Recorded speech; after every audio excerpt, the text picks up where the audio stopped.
Today we're going to be making some mint brownies, recipe courtesy of Maureen Traher.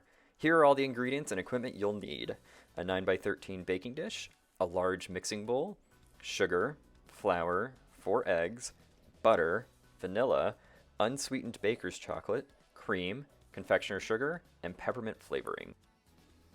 First, we're going to make the brownie base, so let's start by melting the butter, which is going to be a full cup. And while that's heating up, we can prep the other ingredients. We're going to measure out 2 cups of sugar, cracking and beating 4 eggs, measure out a teaspoon of vanilla. We're also going to melt some of the baker's chocolate, which will be a full bar or 4 ounces. While that's melting, we're going to sift a cup of flour, and there you have it. No amateurs in this house, we abide by mise en place. Start mixing everything together in the bowl. Having a hand mixer or a KitchenAid is super helpful, but you could do this by hand if you needed to. You can also add nuts to this recipe if you would like. They're great for some added texture.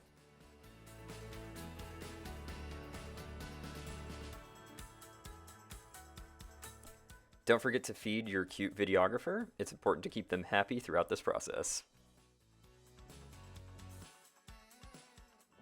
Next, preheat the oven to 350 degrees and grease the bottom of your baking dish. Pour the brownie batter in, shaking out the dish and spreading out the batter to make it smooth. You want it as flat as possible. Set the brownies in the oven for about 25 minutes. While those are baking, we can begin work on the frosting. First, dump in 4 tablespoons of butter and 2 tablespoons of cream. Next, sift 2 cups of confectioner sugar and pour that in as well.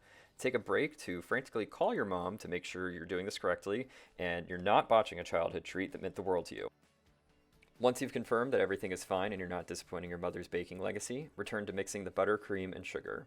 Add in the peppermint extract, a full teaspoon, and feel free to add some green food coloring here if you would like.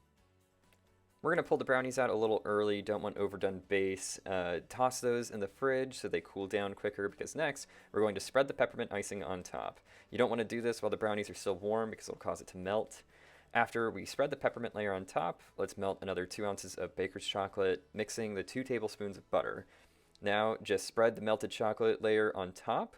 You want to move it around by holding the pan, not brushing it, because that will just mix the chocolate and peppermint together. Try to do this quickly because the chocolate sets not long after you pour it. Don't sweat it if it doesn't come out perfect. As long as it's a thin layer covering 90% of the brownies, they're going to taste great. After that's cooled for a while, pull them out and you can finally cut them up to serve. Be warned, once you've made these the first time, your family and friends will request them from you every year.